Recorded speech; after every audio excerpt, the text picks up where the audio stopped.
Welcome to Rocket Anime Art, and today I'll be going over this picture I did, which is basically supposed to be, a redraw of sorts of an old picture I had, and I hope you guys like it. Also, if you're curious to see who that little yellow guy is in the corner with me, please consider checking out my Twitter at my pinned tweet for the comic I'm currently writing. It's Rocket Anime _ by the way. So this original speed drawing was meant to be a redraw of a picture I did nearly 2 years ago that was just so... I liked the colors and I learned a lot from that drawing, but I wanted to show what I've learned since then. So the first thing I did was make the pose much more dynamic. Like in the corner you can see what I did before, and that person was so stiff. It showed some action, but it didn't show the action I wanted. She had no emotion on her face. And in this new picture, I really wanted to highlight what I've learned and what I've gotten better at. So poses, I wanted to be very dynamic. Then, after I had the base of the colors down and everything, I went back with detailing. But mainly, I wanted this to just be a better version of what I couldn't do before.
What I really wanted to capture was just an intense, witchy, meddling vibe. I wanted her to have so much high energy, to have magic just seeping off of her.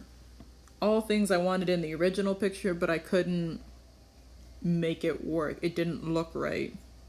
And then the little fur ball in that picture was just like an added thing in the first picture, but in this one, I wanted to make him more integrated, so he's almost like her Pokemon on her shoulder. I thought it was cute. It was something. But I really like how I improved here on that pose and making it much more dynamic. Because in that first one, I was so proud of that when I made it. Looking back, it was just so stiff. The anatomy was somewhat there, but not all the way, and her face just didn't have the emotion I wanted. So in this picture, I wanted to fix all of my shortcomings from the first picture.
So here, instead of like in the first picture, she didn't really have magic coming off her hands. Here, I wanted it coming off her hands, sprouting from the ground, and I really wanted that to be integral with the background.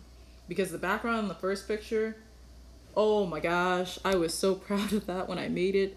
I just learned what the smudge tool was, and I thought it looked so good back then. And now when I look back at it, I can admit it was good for what I was doing back then, but I am not happy with it. And so in this picture, I fixed that. I wanted the background to be on point. So I planned it out. And another thing, this is just my personal opinion, when you're doing backgrounds and you're going to have a background for your character, do not do detail shading until you have the background, because you're not sure how the light's going to hit that character until you put the buildings behind them. I feel like that's important. Shouldn't do it. Another thing is you add black in slowly. At least that's what I was kind of taught. You shouldn't just always immediately use black for shading. Instead, use any other color like a darker purple, a darker green, and then when you're done with the picture and you've got all the color on, then you slowly add small portions of black in to give it that detail. Just my personal take on how to make it look more realistic. But I was much more happier with the background in this than I was in that last one. That last one killed me. You can see it in the corner still. Oh, it was so bad. But, you live and you learn. Hopefully learn.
So it's basically done. I do some finishing touches, some overlays, some gradient maps on top to give it that nice cohesive look. Add some flames in the background to make it look like she's raising hell. And that's basically this picture. I hope you enjoyed it, and maybe follow me on my Twitter. Love you.